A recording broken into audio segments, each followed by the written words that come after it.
On est en train de vivre tous un passage crucial d'individualisation de l'âme. J'écris quelques notes que j'ai envie de reprendre parce que c'est un sujet vraiment, vraiment important en ce moment du temps.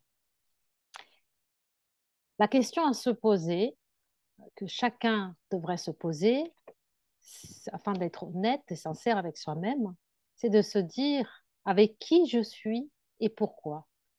Et ça tient compte des relations de couple, de relations tout court, partenariat, amitié, famille. Lorsqu'une relation ne contribue plus au plus grand nombre de tous, elle est vouée à l'implosion. C'est-à-dire qu'on est dans un temps où toute relation doit contribuer au collectif. Il y a une notion de service. On est dans l'ère du verso. On ne se met pas en relation uniquement pour satisfaire ses besoins personnels, ses impulsions personnelles.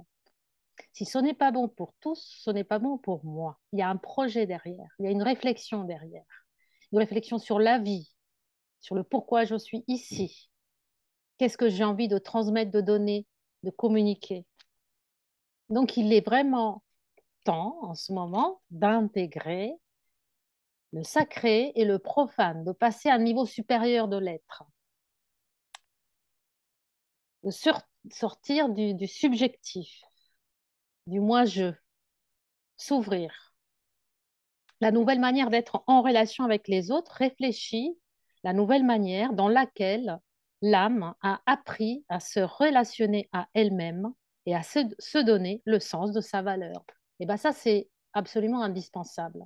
C'est-à-dire que tant que je ne me reconnais pas en tant qu'individu ayant ma propre valeur, ayant une estime pour moi qui est la base, le socle de mon sentiment de sécurité dans mon avatar, dans le monde, et que j'ai intégré l'individualité de mon âme, euh, comment puis-je me relationner au monde? C'est important que cela se fasse en soi, que cette réunion se fasse en soi d'abord. Quelle est la valeur, le sens que tu donnes à toi-même, à ta vie? Ça, c'est la question que je te pose, qui est important que tu te poses, la condition sine qua non, et indépendamment des relations et des partenariats que tu as. C'est-à-dire, quelle est ta vie, quel est le sens de ta vie, indépendamment de l'extérieur, du regard extérieur, du regard du partenaire, de la satisfaction du partenaire, des attentes de mes parents, de mon conjoint, de mes collaborateurs, de mon équipe.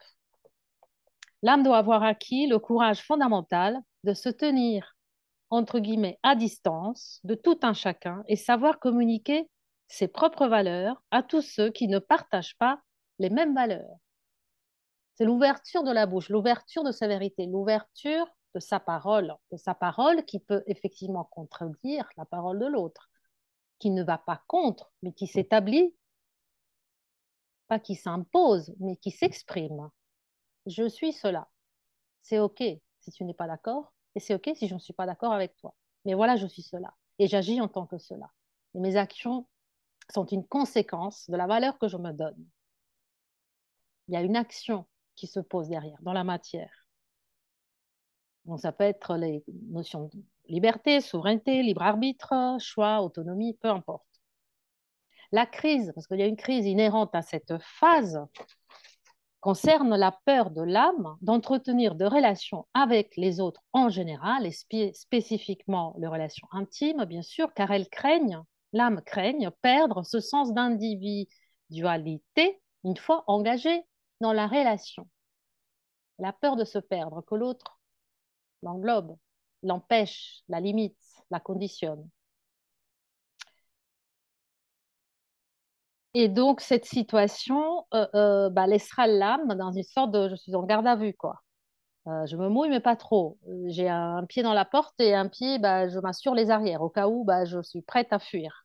Et cela peut provoquer des conflits, dans le couple surtout, car elle va faire le yo-yo. Je m'engage pas. Si je m'engage, qu'est-ce que je risque?